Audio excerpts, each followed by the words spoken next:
10వ తరగతి ఇంటర్మీడియట్ ఉత్తీర్ణత సాధించిన విద్యార్థులను పై తరగతులకు జాయిన్ అయ్యే విధంగా పటిష్ట చర్యలు తీసుకోవాలని జిల్లా కలెక్టర్ రాహుల్ రాజ్ అధికారులకు ఆదేశించారు. శుక్రవారం కలెక్టరేట్ కార్యాలయ వీడియో కాన్ఫరెన్స్ హాల్ నందు మండల విద్యాశాఖ అధికారులు జూనియర్ కళాశాల ప్రిన్సిపల్స్ తో కలెక్టర్ సమీక్షించారు. ఈ సందర్భంగా కలెక్టర్ మాట్లాడుతూ ముందుగా కార్పొరేట్ కళాశాలలకు ధీటుగా ప్రభుత్వ విద్యా ప్రమాణాలు మెరుగుపడుతున్నాయన్నారు. ఇక 10వ తరగతి ఉత్తమ ఫలితాలు సాధించిన సందర్భంగా ఎంఈఓలకు శుభాకాంక్షలు తెలియజేశారు. ఇంటర్మీడియట్ ఫలితాలు ఈ విద్యా సంవత్సరం మెరుగుకు సలహాలు సూచనలు అందించారు. 10వ పాస్ అయిన విద్యార్థులకు తప్పనిసరిగా ఇంటర్మీడియట్ లో జాయిన్ చేయాలని, అదేవిధంగా ఇంటర్మీడియట్ పాస్ అయిన విద్యార్థులు డిగ్రీ చదివే ప్రిన్సిపల్స్, ఉపాధ్యాయులు, విద్యార్థులు 1-2 డేస్ అయిపోయింది కాబట్టి 1 వీక్ లో వాళ్ళకి క్లారిటీ వస్తుంది ఏ కాలేజ్ కి జాయిన్ కావాలని.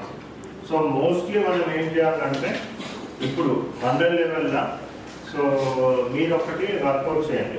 ఏమి అనేసి అంటే ఇప్పుడు మనకి గ్రూప్ వైజ్ ఏ కాలేజీలో ఎన్ని సీట్స్ యావరేజ్ మనం తీసుకుంటే ఒక 500-600 మంది ఒక మండలికి ఉంటారు. పెద్ద మండలి పాపనపేటలో ఎక్కువ ఉండొచ్చు. సో అట్లా ఒక యావరేజ్ 500 అనేసి అనుకుంటే 500 మందికి మనకి గవర్నమెంట్ జూనియర్ కాలేజ్లో ఎన్ని సీట్స్ ఉన్నాయి. సో ఇది నాకు ఎంత తొందరగా ఇస్తే నేను ఒకవేళ సీట్స్ వాళ్ళ తక్కువ ఉంటేనే నేను సెక్రటరీ ఎడ్యుకేషన్ ఇప్పుడు వాళ్ళకి కొద్దిగా క్లారిటీ వస్తుంది. సో 1-2 డేస్ అయిపోయింది కాబట్టి 1 వీక్ లో వాళ్ళకి క్లారిటీ వస్తుంది ఏ కాలేజ్కి జాయిన్ కావాలని. సో మోస్ట్లీ మనం ఏం చేయాలంటే ఇప్పుడు మండల్ లెవెల్లో సో మీరు ఒకటి వర్కౌట్ చేయండి. ఏమి అనేసి అంటే ఇప్పుడు మనకి గ్రూప్ వైజ్ ఏ కాలేజీలో ఎన్ని సీట్స్